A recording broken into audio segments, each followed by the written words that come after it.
Scan the QR code and connect your earphones.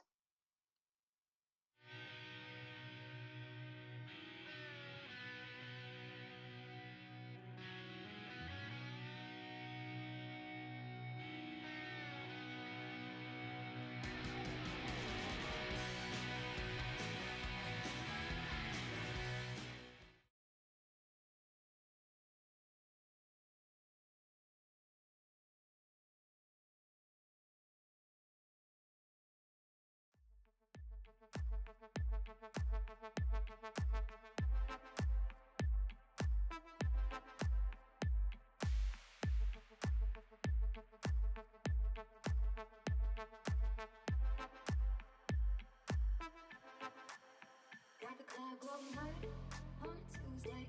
Got your girl in the curtain shake Tuesday. Club going hard on a Tuesday. Got your girl in the curtain shake Tuesday. Club going hard on a Tuesday. Got your girl in the curtain shake Tuesday. Club going hard on a Tuesday. Got your girl in the curtain shake Tuesday. Club going hard.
Upstairs, I got Sam's in the Advil bottle. I don't take the shit, but you do. So I got the club going hard on a Tuesday. Got your girl in the curtain shake Tuesday. Club going hard on a Tuesday. Got your girl in the curtain shake Tuesday. Club going hard on a Tuesday. Got your girl in the curtain shake Tuesday. Club going hard on a Tuesday.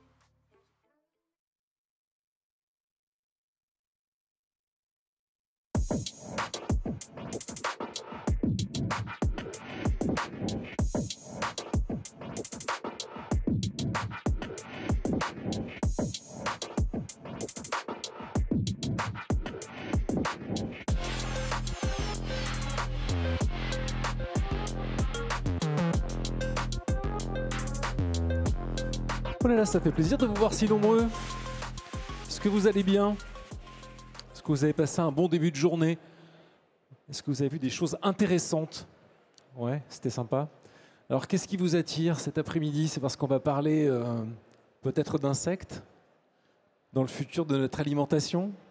Non, ça vous inspire pas les insectes? Non? On va parler protéines alternatives, faux espoirs au futur de l'alimentation. Ces alternatives aux protéines animales s'imposent de plus en plus dans les débats sur l'alimentation durable. Mais au-delà de l'engouement médiatique, sont-elles réellement prêtes à remplacer la viande dans nos assiettes, la viande ou le poisson? Et surtout, peuvent-elles s'ancrer dans les habitudes alimentaires sans compromettre le plaisir gustatif?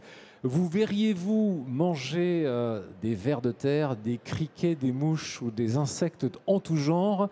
Eh bien, nous allons en débattre durant les 35 prochaines minutes avec deux intervenants que je vous demande, s'il vous plaît, d'applaudir. Freddy Tiburce, président de Manger du Sens, et Laurent Veillet, chef fondateur de Paris, du restaurant Innovite.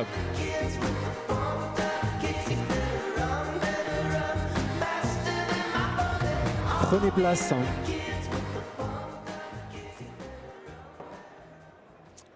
Je me demandais si j'avais pas dit une bêtise. Freddy Tiburce, président de Manger du Sens, Laurent Veillet, cofondateur et chef du restaurant Innovite dans le 2e arrondissement à Paris.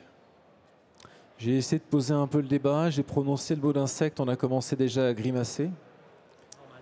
Il reste du monde, hein. Ouais, quand même. Alors, ce que je disais aussi, c'est que lorsqu'on évoque de la protéine alternative, effectivement, on peut avoir des insectes en tête, mais il n'y a pas que ça. Première question un peu, je dirais, d'ordre général. Enfin, non, première chose, je vais vous demander quand même de vous présenter pour que les gens sachent qui vous êtes. Freddy Tiburce, racontez-nous ce que représente Manger du Sens. Bonjour à toutes et tous, ravi d'être avec vous pour évoquer ce sujet assez emblématique des transitions que sont les protéines alternatives. J'ai eu la chance effectivement de cofonder Manger du Sens avec une intention sous forme de fil rouge, en empruntant à Lévi-Strauss une citation que j'adore.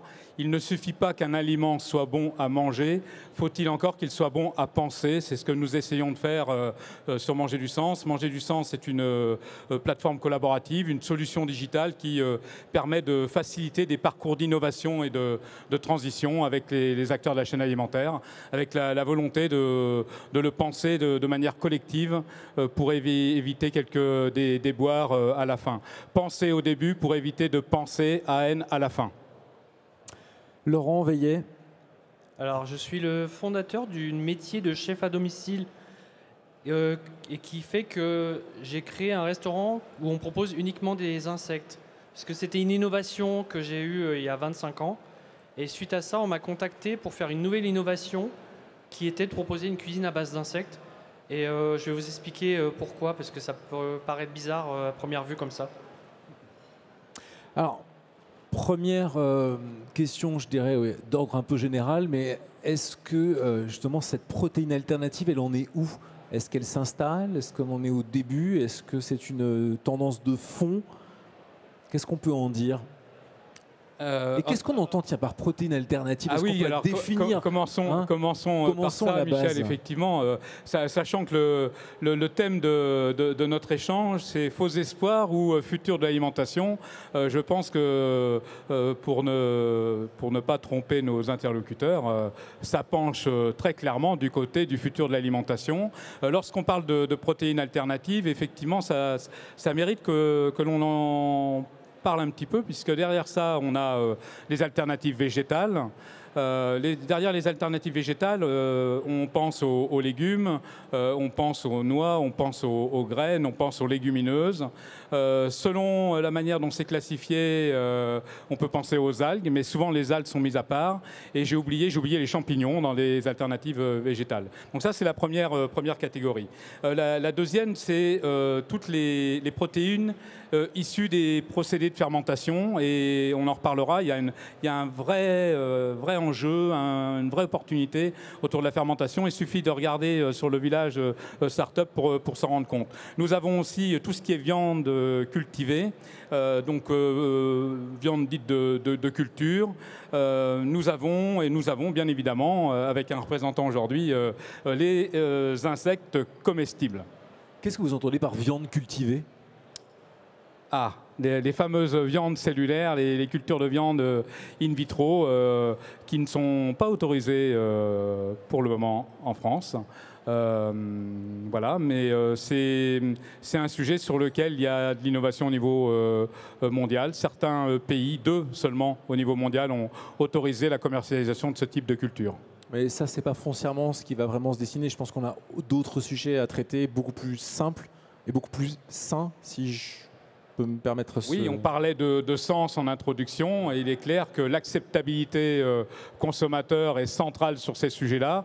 On le verra tout à l'heure, puis je ne voudrais pas balancer, mais j'ai vu en coulisses que vous avez refusé de déguster quelques insectes, probablement pour de très très bonnes raisons. Mais quand je parle d'acceptabilité, forcément, lorsqu'on est confronté à la découverte et au fait d'assimiler un insecte quel qu'il soit, c'est pas que l'ingestion de l'insecte qui rentre en jeu, il y a d'autres éléments, l'imaginaire notamment. C'est moche de dénoncer, c'est très très moche de dénoncer. J'avais promis de rien dire, mais j'ai pas pu résister. Laurent Veillet, on va justement parler d'insectes. Alors tenez, je vais vous montrer ce qu'on m'a mis sous le nez tout à l'heure et que j'ai refusé de goûter. Je ne sais pas si... hop, ça vous allez pouvoir voir et vous allez me dire si ça vous tente. Est-ce que quelqu'un veut essayer ça? Ça vous dit? Bah oui. Allez, c'est parti. Je peux, hein? Oui. Allez. Hop.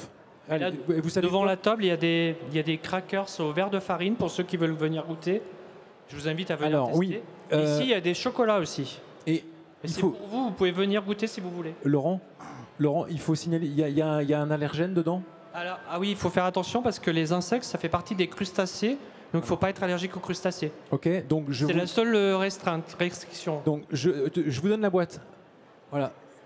Alors, non, vous la faites passer, hein, comme ça prend un peu de temps. Et donc, je le répète, allergène aux crustacés.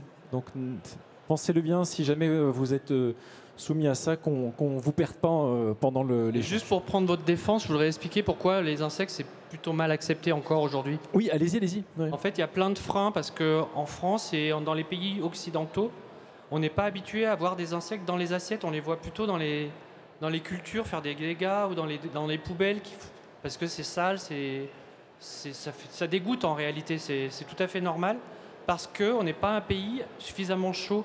Les insectes, ils ont besoin d'une chaleur constante toute l'année. C'est pour ça qu'on en trouve plutôt dans les pays d'Asie, dans les pays d'Afrique et surtout dans les pays d'Amérique latine. Le pays où on mange le plus d'insectes, c'est le Mexique. Rien qu'au Mexique, il y a 550 espèces d'insectes différents. Après, j'imagine que c'est quand même très culturel. Hein. C'est-à-dire qu'il y a des pays où ils sont habitués à manger des insectes. C'est ça que je suis en train d'expliquer par rapport au climat. C'est vrai qu'au Mexique, par exemple, il y a plein de recettes et les gens ont l'habitude de manger des insectes comme nous, on mangerait des champignons parce qu'ils ont ça entre les mains facilement. Nous, des insectes, on ne peut pas aller en chasser dans la forêt. Je vous mets au défi d'aller trouver des grillons et m'en ramener 200 grammes. Et en plus, ça serait contre-productif parce que prélever de la nature, c'est pas écologique. Et manger des insectes, c'est écologique. Pourquoi? Parce que ça permet peut-être, dans les années très lointaines, dans le futur, ça va peut-être nous permettre de manger moins de viande. Et c'est la viande qui a un impact. Donc indirectement, manger des insectes, ça voudra dire, encore une fois, dans très longtemps, j'espère, ça pourra être un substitut à la viande. Mais est-ce qu'on peut comparer, culturellement parlant, cette consommation d'insectes à ce que nous on fait en mangeant des batraciens comme la grenouille ou des escargots? Je ne comprends pas la question. Dans quel sens? D'un point de vue nutritionnel ou... Non, d'un point de vue culturel. Moi, je mange bien des escargots et des grenouilles. Je pense qu'on n'a pas à manger des insectes en Occident parce qu'on a plutôt d'autres problèmes. On produit trop, on gaspille, on ne mange pas de saison, on ne mange pas les produits locaux. Et on devrait déjà corriger tout ça avant même de se mettre à manger des insectes. Ouais. Et deuxième point, les insectes, ça devrait être qu'une solution quand on n'a rien d'autre. Et nous, on a des choses. On est au CIRA, au salon de la cuisine. Mais du coup, qu'est-ce qui vous a poussé à ça? Eh bien, pour sensibiliser les gens, parce que peut-être qu'un jour, si on continue à faire mal les choses, peut-être que les ressources, elles vont diminuer.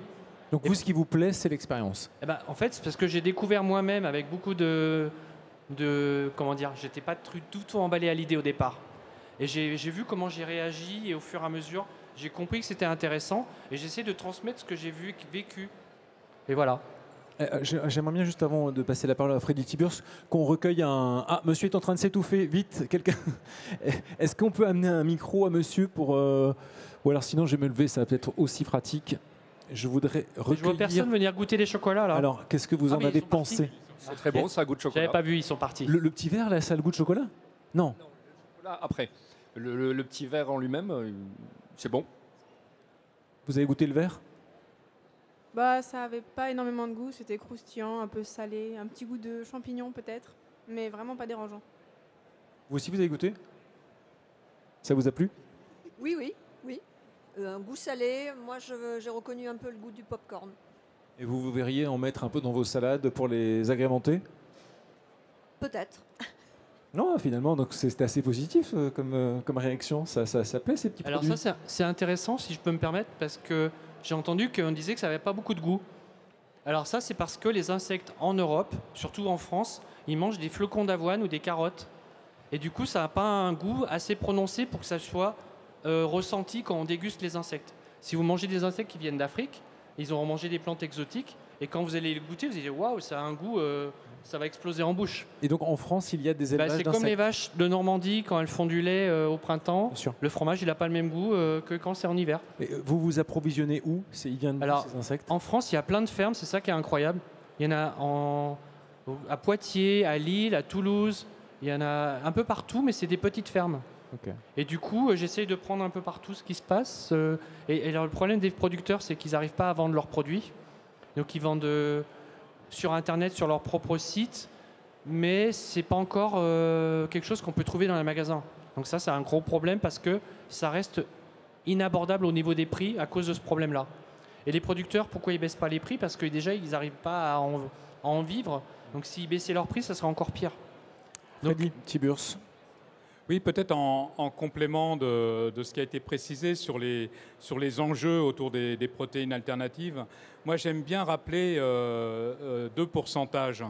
Aujourd'hui, dans l'assiette des Français, on consomme 65% de protéines animales versus 35% de protéines végétales. Que ce soit l'ANSES ou l'INRAE, tout le monde est d'accord pour considérer que de tendre vers un équilibre à 50-50 protéines animales, protéines végétales, c'est un enjeu de santé publique. Et donc, de regarder les protéines alternatives sous cet angle-là, j'ai presque envie de dire, de l'enjeu de santé, qui d'ailleurs, dans toutes les études d'opinion, vient challenger le plaisir dans la dimension alimentaire, je trouve ça particulièrement instructif et un premier élément de réponse à la question faux espoirs ou futur de l'alimentation, pardon, c'est une vraie nécessité. Ok. Alors, on a parlé quand même beaucoup d'insectes. J'aimerais bien qu'on parle des protéines alternatives de nature végétale. Il me semble que les légumineuses sont une voie de travail par rapport à cela. Hein. C'est une réponse, l'une des réponses. Alors c'est évidemment l'une des réponses. On pourrait dire que les légumineuses ont particulièrement le vent dans les voiles. Il suffit là aussi de parcourir les allées du village start-up et vous allez découvrir plein de solutions autour des légumineuses. Les légumineuses, elles ont des vertus aussi sur les pratiques agricoles en tant que telles, sur la rotation des cultures, sur l'impact environnemental. Donc de fait, il y a un véritable engouement. Elles font partie, je dirais, de la boîte à outils des bonnes pratiques agroécologiques aujourd'hui. Alors il y a plein de choses à dire autour des légumineuses. Peut-être rentrer dans le vif du sujet. Il y a une solution qui vous est présentée juste derrière nous. J'ai du mal à me repérer parce que j'ai vu les choses dans l'autre sens tout à l'heure. Il y a beaucoup de lumière en plus. C'est Madame Beans. Donc Madame Beans, ce sont deux étudiantes de l'ESA d'Angers, une école d'agriculture, qui ont mis au point cette solution-là. Elles ont leur première solution, donc 100% légumineuse. Elles l'ont appelée la base à tout. C'est une base à tout pour faire la cuisine et c'est particulièrement adapté à la restauration collective. Elles ont une deuxième offre qu'elles appellent Leg-O. Et évidemment, là, on va aller chercher les propriétés de l'aquafaba en particulier et du pois chiche pour avoir une solution alternative à l'utilisation des œufs. Donc là, très concrètement, un exemple du dynamisme des légumineuses et il y en a plein d'autres à évoquer. Est-ce qu'elle se développe, la culture des légumineuses? On parle de la lentille, pois chiche. Alors c'est une très bonne question, Michel. Les pratiques culturelles se développent. Néanmoins, il y a besoin de remettre davantage de légumineuses, autrement dit de légumes secs, dans nos assiettes. Parce que là, pour le coup, c'est ça l'enjeu. On mange insuffisamment de légumineuses et de légumes secs en France. Hein. C'est moins de 2 kilos par an et par habitant. Néanmoins, tous les efforts qui sont faits, et je pense en particulier à la loi Egalim en restauration qui oblige les restaurateurs à avoir au minima une initiative par semaine de végétalisation des assiettes. Et là, pour le coup, ça offre des opportunités, en particulier aux légumineuses. Voilà, il y a beaucoup de démarches autour de ces aspects-là, effectivement. Qu'est-ce qui fait qu'on en mange si peu? C'est parce que c'est pas sexy, on préfère manger, on estime qu'une entrecôte, c'est... Parce que finalement, une salade de lentilles, pardon, mais bien assaisonnée, c'est très bon. Ce qui ressort des résultats d'expérimentation, j'ai en tête quelques programmes de recherche INRAE en particulier, qui démontrent, c'est la logique de l'offre. Si dans un restaurant scolaire, vous avez 2 menus végétariens par semaine avec des plats élaborés, notamment avec des légumineuses, le résultat dans les prises alimentaires, dans les taux de prise, c'est 2 fois plus de consommation de menus végétariens. Voilà, donc c'est une question d'éducation. C'est une question de proposition de l'offre. C'est comme pour les... si les produits ne sont pas à la carte, ils ont peu de chances d'être consommés. C'est assez logique en définitive. Il y a la culture terrienne, mais il y a aussi, je dirais, alors pas l'aquaculture, mais en tout cas la récolte d'algues. C'est vous qui l'avez évoqué tout à l'heure. Oui, alors après, juste un point quand même sur les légumineuses aussi, peut-être dire, et c'est important, et c'est de la responsabilité des chefs et des acteurs de la restauration. Il y a un pouvoir d'influence essentiel quelque part des acteurs de la restauration parce qu'ils ont la capacité à donner envie, à faire envie, à le partager. Et je pense que ça, c'est un levier assez fondamental dans l'évolution des pratiques alimentaires. Donc, pour avoir plus de légumineuses dans l'assiette, c'est comme pour les algues, c'est comme pour les insectes, il faut avoir ces dynamiques de chef à vulgariser le produit, à le valoriser, à donner envie. Voilà, la promesse du goût, on pourra l'évaluer que si on a l'offre pour pouvoir déguster et apprécier le produit. C'est un premier préalable et c'est valable aussi bien pour les algues qui sont aussi une alternative avec beaucoup d'opportunités. On va probablement en reparler. Je comprends par là, en vous écoutant, que donc, il y a un taux de protéines important dans les algues. Ah oui, complètement. Ouais. Ce qu'on ne sait pas forcément. Tout à fait. Alors les algues, c'est les légumes de la mer quelque part, mais... ça rejoint ce qui était évoqué sur la méconnaissance des produits. Ça ne fait pas nécessairement partie de notre culture alimentaire. Ça dépend où on habite. Pour ma part, je suis breton. Les algues, c'est quasi quotidien. Ça fait partie des habitudes alimentaires. Je peux comprendre que ça ne le soit pas partout. Et donc, il y a une nécessité de découverte, d'apprentissage. Et c'est essentiel. On en revient toujours à cette logique de connaissance. On en revient aux faits culturels. C'est valable pour les insectes, c'est valable pour les algues, c'est valable parfois pour les légumineuses, peut-être dans une moindre mesure. Sur les légumineuses, on a un historique quelque part. Il se consommait beaucoup plus de légumes secs par le passé. Il s'en est probablement consommé trop dans des périodes, on va dire, tendues. Et de fait, il y a un autre aspect qu'il faut pas négliger. Et d'ailleurs, les chefs de restauration collective en font souvent état. Il y a un problème de digestibilité sur les légumineuses parfois. Et donc, ça implique des phases préalables. Il faut laisser fermenter en particulier les légumineuses. Et donc, ce travail-là, c'est une contrainte supplémentaire qu'il faut savoir prendre en compte. Oui, mais une fois qu'elle est prise en compte, bien préparée, je dirais, ça rentre dans l'équilibre. Exactement. Alimentaire de la semaine. Mais c'est une contrainte supplémentaire. Il y a d'ailleurs un certain nombre de startups qui prennent en compte ces phases-là, ces phases de mise en place, de préparation, et qui livrent un produit prêt à utiliser, qui facilite le travail des cuisiniers, notamment en restauration collective. Je vous ai posé la question du développement de la culture des légumineuses. Est-ce que vous qui êtes breton, vous l'avez signalé, on voit un développement de personnes qui s'intéressent non seulement à la récolte des algues et aussi à leur transformation, à leur préparation? Alors, sur les algues, c'est pareil, il y a une multitude d'initiatives.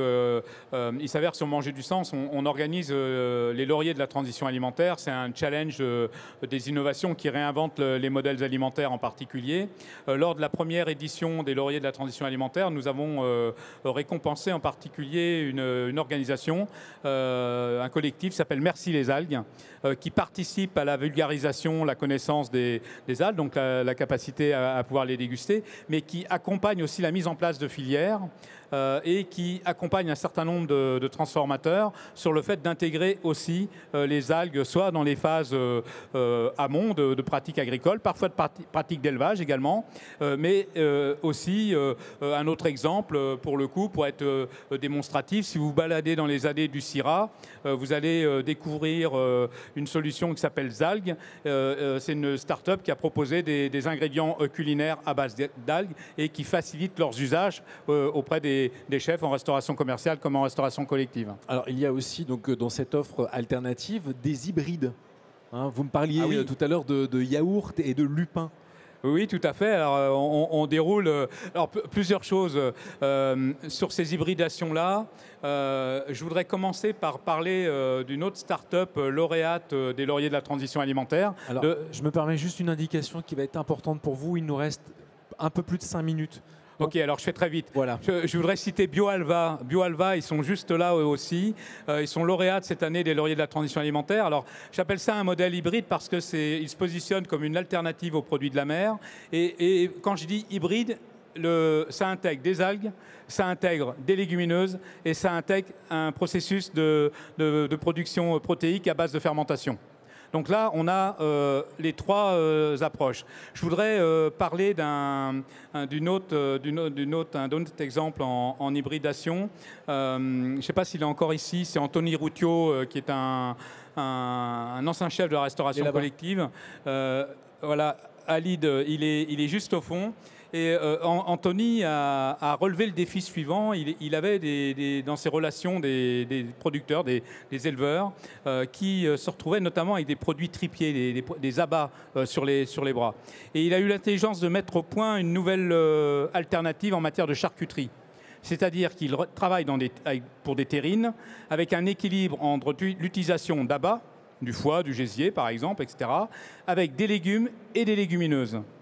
Donc là, vous voyez bien, une nouvelle fois, cette approche hybride, cette approche hybridée, ce mix qui permet d'avoir un équilibre, une matrice alimentaire équilibrée et qui permet de converger vers cet équilibre des fameux 50-50 que j'évoquais tout à l'heure. Un troisième exemple, et je laisse le soin au chef de réagir sur ces sujets-là. Un troisième exemple, c'est pas encore en marché, c'est un programme INRAE. Alors là, on est sur une hybridation également à base de lait et de lupin, avec la mise au point d'une nouvelle matrice de recettes qui correspond à un yaourt, qui n'a plus le droit à l'appellation yaourt, puisqu'on utilise d'autres types que les bactéries habituellement présentes dans le yaourt. Et là, on a un équilibre entre ces protéines-là et l'apport de lupin. Et l'équilibre se fait dans la recette entre la matière lactique et la légumineuse. C'est assez prometteur. Une dernière question avant de vous offrir à vous qui assistez à cet échange l'opportunité de poser des questions si vous en avez. La règle des 50-50, est-ce qu'on arrive à se projeter, à savoir à quel moment on va atteindre cet équilibre-là? Est-ce que, je dirais, la nouvelle génération, ce qu'on appelle la Gen Z, est-ce que les jeunes sont plus enclins à manger moins de viande, moins de poisson pour se tourner vers de la protéine végétale, par exemple? Il y a une dynamique de consommation. Alors aujourd'hui, je veux dire deux choses par rapport à ça très rapidement. Il y a 2 ans sur le Syrah, il n'y avait pas autant d'offres végétalisées qu'il y en a cette année. C'est très visible dans les allées du Syrah Lyon. Le deuxième élément que je veux partager, c'est que, alors ça varie selon les études, donc je veux être extrêmement prudent, je vais donner une fourchette. Mais il y a 15 à 40% des consommateurs qui adoptent des menus flexitariens. Donc plus de végétal dans l'assiette. C'est déjà énorme, 15 à 40%. Donc à la réponse à la question que vous posez, oui, c'est un marché prometteur. J'ajoute quelques chiffres si vous voulez bien. Le marché mondial des protéines alternatives, aujourd'hui, c'est 15 milliards de dollars. Les projections pour 2030, c'est plus du double. 33 milliards de dollars. On parlait de processus de fermentation. L'investissement mondial autour des processus de fermentation protéique, c'est 800 milliards de dollars. C'est énorme, c'est considérable. Il y a une vraie tendance. Oui, ça va bouger. Merci à tous les deux. Une ou deux questions avant que l'on clôture cet échange. Si vous avez une question, vous levez la main et on vient vers vous avec un micro. Alors, juste en face de moi, je dirais 4e rang. Pardon, excusez-moi. Le micro vient sur votre droite. Bonjour monsieur. Bonjour. Je voudrais juste savoir, parce que bien sûr je suis d'origine africaine, comme vous avez pu le remarquer, et j'aurais aimé savoir, en termes de production aujourd'hui, dans votre travail, quel est l'impact de l'Afrique par rapport à l'Asie ou par rapport à d'autres domaines qui vous produisent réellement vos insectes? Il y a la France bien sûr, mais l'Afrique, ça se positionne comment en tant que chef? Est-ce que vous avez des commandes d'Afrique? Alors ça amène plein de questions que je voulais aborder. C'est que le problème, c'est pas forcément nous, même si on a des mauvaises pratiques alimentaires, c'est que les ressources de la planète ne sont pas encore bien réparties. Et en Afrique, par exemple, dans 20 ans, il y aura 2 fois plus d'habitants. Je crois qu'on va arriver à 2 milliards. Et ils n'ont pas forcément des ressources. Peut-être que c'est nous qui allons pouvoir leur produire les ressources qui, eux, ils manquent. Et aussi, deuxième point, c'est en Asie, où eux, ils mangent de plus en plus de viande. Et ils sont 5 milliards. Et c'est de là que nous, on doit agir. Et donc, pour répondre à la question du monsieur, en fait, les insectes, moi, pour l'instant, c'est encore très marginal. Et j'ai pas besoin d'aller importer d'Afrique et on utilise ce qu'on a en France. Et moi, j'aimerais que ça puisse se développer, mais c'est pour l'instant pas encore viable. Est-ce que vous savez, Laurent, s'il y a une production... Vous savez, monsieur, s'il y a une production d'insectes en Afrique? Vous n'avez plus le micro? Parce que sans micro, je suis navré, j'arrive pas à vous entendre d'ici. Le problème, c'est qu'en France, ils n'arrivent pas à vendre leur production déjà. Donc on ne va pas importer. Non, je ne le sais pas du tout. Et pour être franc, je m'intéresse depuis quelque temps au concept d'insectes. Je suis auto-entrepreneur. Et pour moi, je me disais, ça peut être une nouvelle façon d'entreprendre. Et pourquoi pas développer ça dans un continent que je maîtrise plus. Ok. Est-ce que c'est intéressant pour moi ou pas? Je sais pas. Alors, réponse rapide? Oui, non, juste peut-être on en reparle à la fin de la conférence, mais il y a des réseaux de start-up africaines avec lesquels vous pourriez être mis en relation. Il y a quelques initiatives sur le sujet, je vous en reparle en off.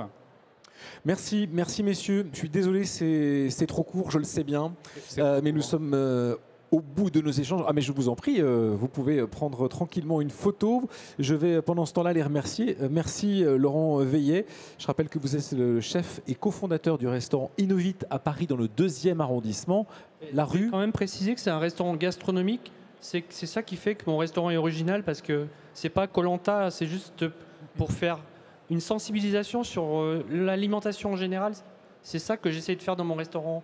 Et utiliser la cuisine gastronomique de chef avec de la belle vaisselle, comme tous les grands chefs. Enfin, je ne me prétends pas un grand chef, mais c'est ça qui me permet d'avoir des clients, qui fait que j'ai quand même du monde qui vient pour tester. C'est pas que tester les insectes, c'est aussi découvrir une cuisine originale. Voilà. Ouais, c'est ce que je disais tout à l'heure, c'est une expérience. On vient chez vous vivre quelque chose de différent. Et le repas, il dure 3 heures et on ne fait pas que manger pendant le repas. Il y a des activités, on fait des jeux, il y a des interactions. Et 3 heures, ça passe hyper vite. Vous donnez le nom de la rue dans laquelle vous vous trouvez? C'est dans le quartier Montorgueil, c'est facile à trouver. Voilà. C'est le seul en Europe. Bon. Et merci beaucoup Freddy Tiburce, président de Manger du Sens, cofondateur de Manger du Sens.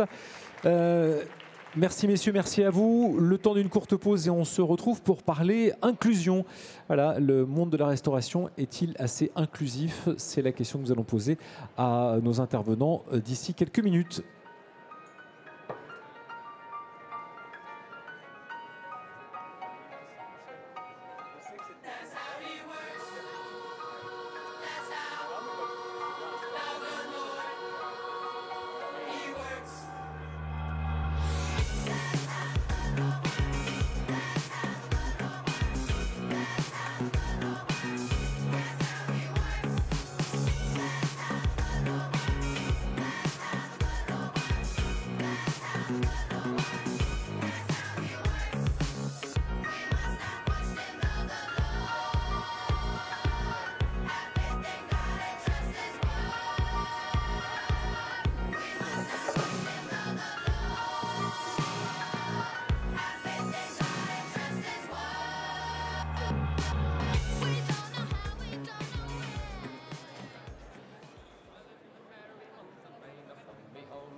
you were merely broken hearted, so knew that father dear kissed me, darling, but I drank a pint of beer. Me